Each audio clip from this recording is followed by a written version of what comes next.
नमो अरिहंताणं नमो सिद्धाणं नमो आयर्याणं नमो वज्रायणं नमो लोये सौवसाहुणम्।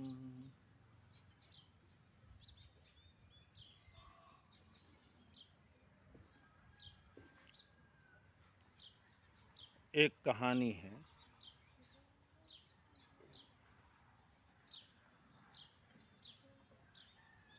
कि एक गांव में एक गरीब किसान रहता था।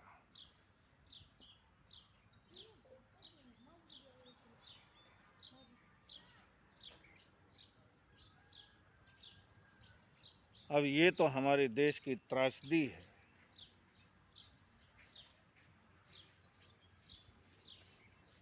कि दिन रात मेहनत करने वाला किसान कहने को तो अन्नदाता कहलाता है, लेकिन उसकी मेहनत के मुताबिक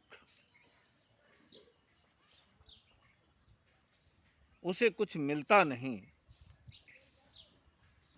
वो जिंदगी भर गरीब ही बना रहता है।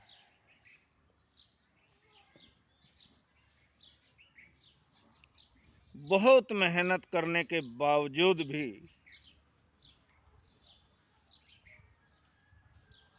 परिवार का भरण पोषण नहीं कर पा रहा था।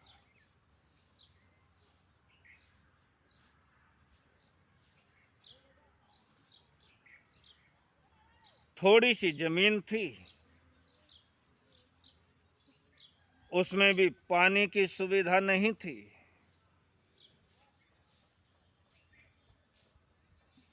और पानी के बिना तो खेती की सोच भी नहीं सकते।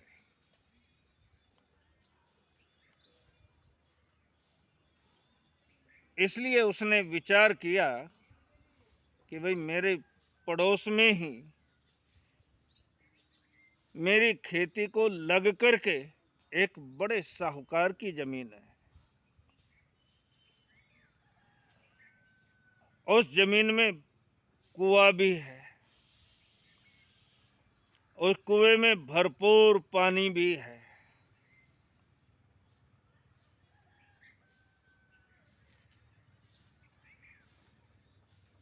इसलिए अगर उस कुएं का पानी मुझे मिल जाए, यानी वो कुआं मैं किसी तरह से खरीद लूं,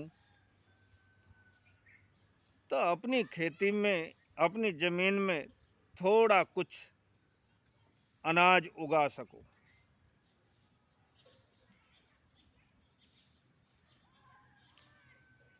उस साहूकार के पास गया और जाकर के विनती भरे शब्दों में कहने लगा, मुझे पानी की जरूरत है, इसलिए मैं आपका कुआं खरीदना चाहता हूं।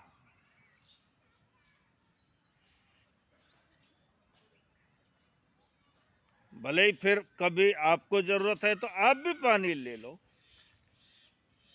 लेकिन मुझे भी पानी का अधिकार।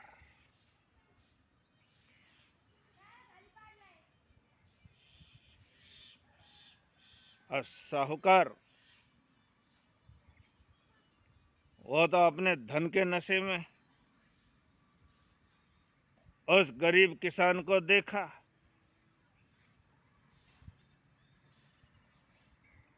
तूने क्या समझाया मुझे?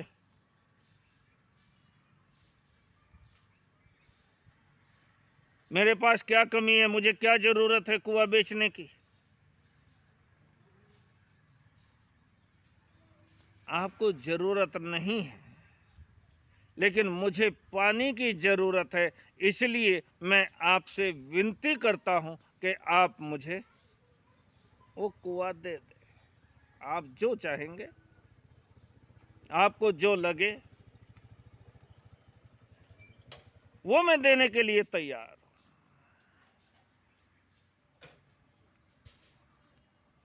और साहूकार ने देखा ये बेवकूफ आदमी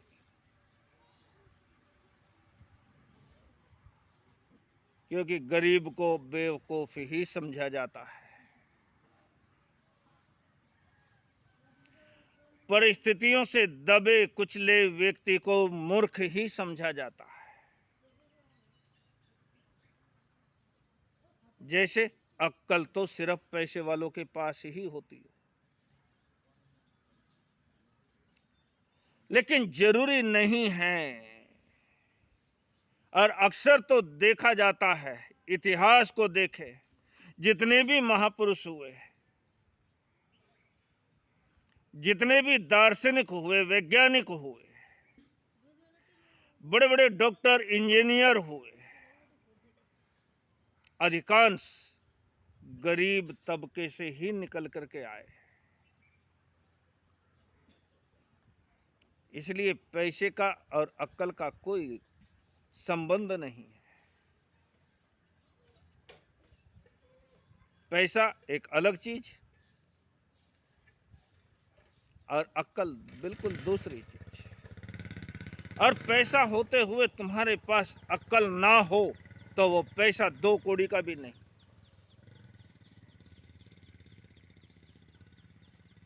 लेकिन अक्ल है, बुद्धिमान हो तुम, लेकिन पैसा भले ही कम है या ना है,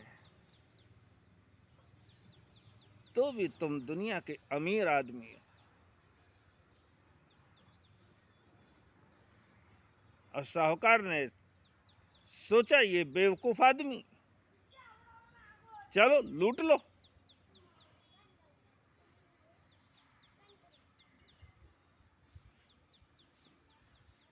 उसने कई गुना कीमत लगा करके उस किसान को कहा कि तुम्हें बावड़ी यानी कुआं खरीदना है तो तुम्हें इतने पैसे देने पड़ेंगे। यानी 10,000 की चीज है तो 50,000 उस गरीब किसान को कह दिया। 50,000 रुपया तुम्हें ये देना पड़ेगा, फिर मैं ये बावड़ी।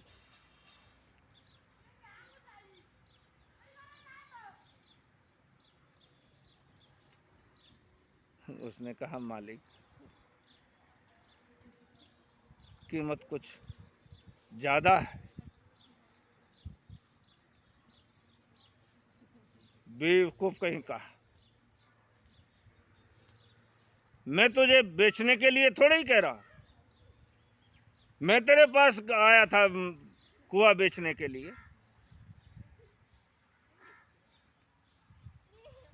तुझे नहीं खरीदना है तो चल उठ यहां से। अब गरीब को, परिस्थिति से दबे कुचले को कोई गाली दे दे, कोई थप्पड़ मार दे,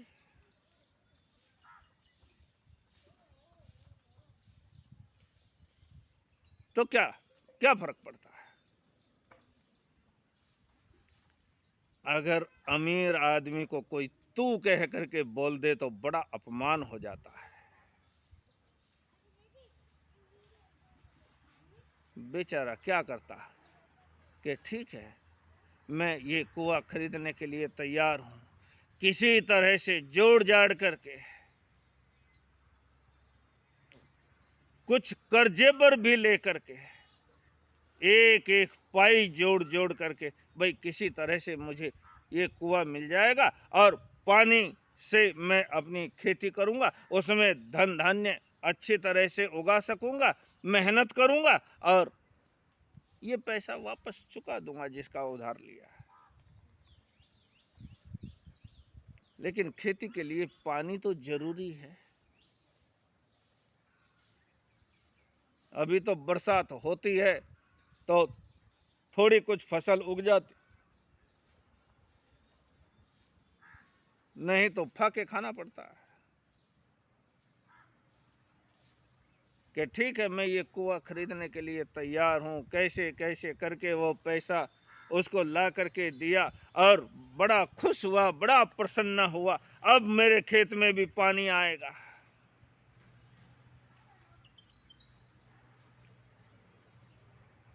बैलों की जोड़ी लेकर के चला गया उस कुएं के ऊपर।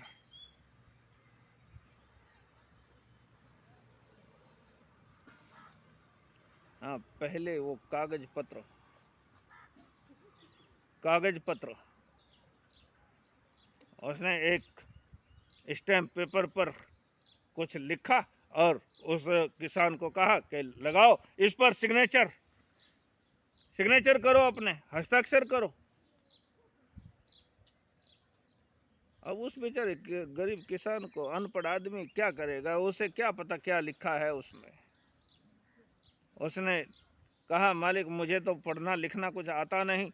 कि ठीक है, अंगूठा लगवा लिया और उस साहूकार ने अपने पास रख लिया। लेकिन जब वो किसान बैल लेकर के पानी निकालने के लिए, पहले कोई बिजली का जमाना नहीं था ना, आजकल का जमाना है बटन दबाओ कोई भी काम चालू होता है। हमारी जिंदगी बटन के ऊपर हो गई। वो पानी निकालने के लिए कुएं पर चला गया, रहट से पानी निकालने के लिए।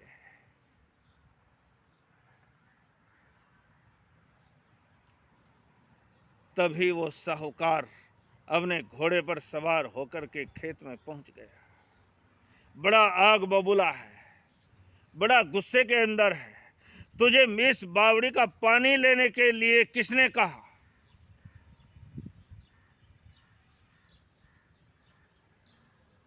गरीब किसान हाथ जोड़ करके बैठ गया। मालिक, मैंने ये कुआं खरीदा है ना, पानी के लिए ही तो खरीदा है।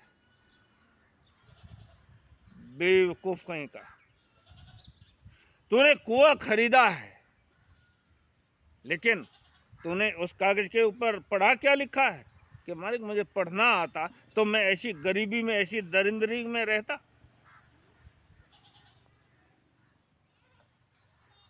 मुझे पढ़ना लिखना कुछ नहीं आता।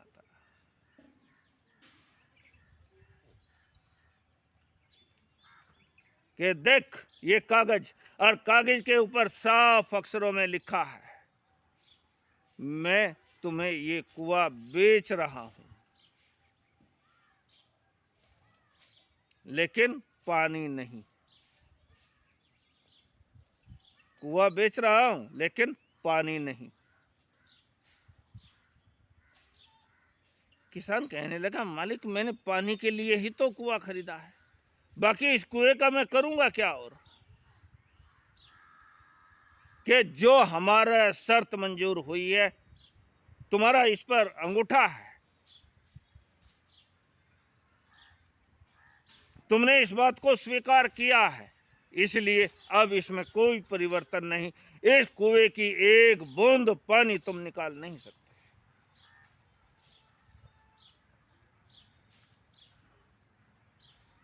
बेचारा गरीब, लेकिन कहते हैं मत सता गरीब को, गरीब रो देगा। जो परिस्थितियों का मारा है, मत सता गरीब को, गरीब रो देगा, लेकिन सुन लिया उसके मालिक ने तो जड़ मूल से खो देगा।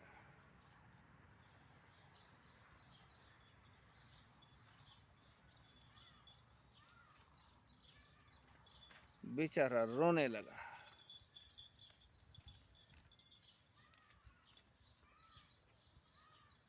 मामला कचहरी के अंदर गया।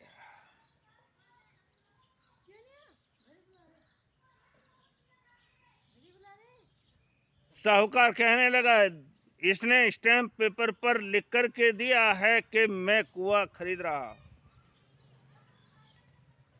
पानी नहीं। अब इसमें कोई परिवर्तन नहीं। जज साहब सोचने लगे ये इसकी गरीबी का, इसकी अनपढ़ होने का ये फायदा उठा रहा है, ये इसके ऊपर गलत तरीके से अत्याचार कर रहा है, जान रहा है। लेकिन फिर भी कहता है साहूकार से कि देखो भाई, ये गरीब आदमी है, निकालने दो पानी, तुम भी निकालो, लेकिन इसको भी निकालने दो, पानी कोई खत्म तो नहीं हो जाता। जितना पानी निकालोगे वो नया नया आता रहता है। उसने कहा नहीं नहीं, जो हमारी बात हुई है बस वही बात अटल कि मैंने कुआं बेचा है, पानी नहीं।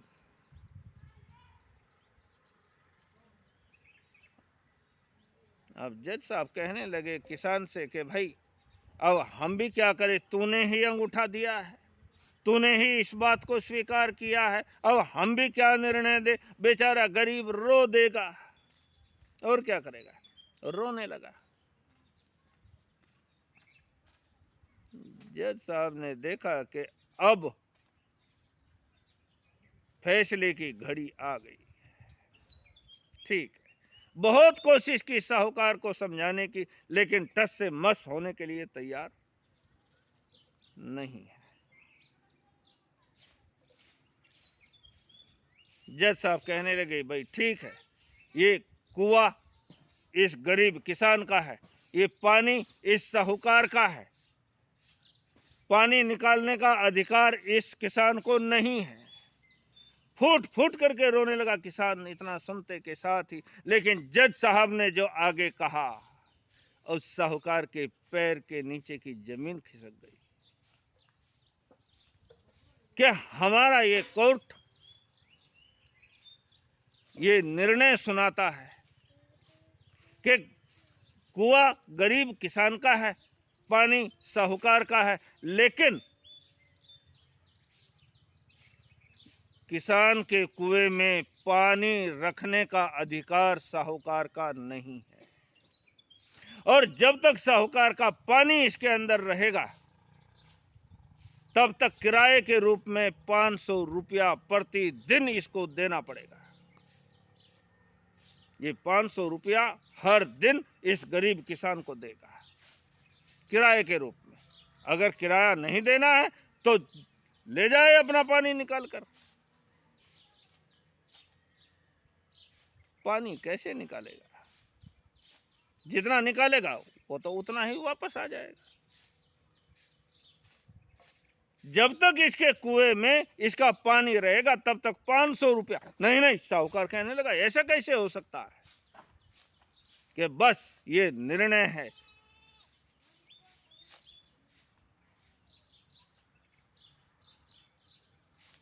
अब किसान शांत होकर के देख रहा है दृश्य, जज साहब की बात सुन रहा है और गिड़गिड़ाते हुए साहूकार को देख रहा है। पहले अकड़ करके जो बैठा हुआ था वो अब गिड़गिड़ा रहा है।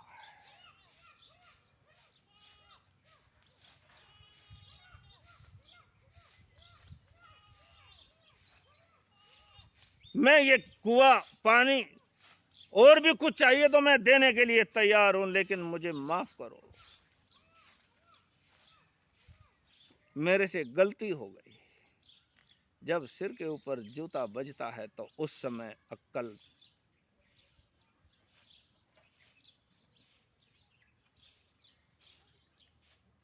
पहले समय रहते हुए अगर हम संभल जाते हैं तो हमारे सामने ऐसी नौबत ही क्यों आए।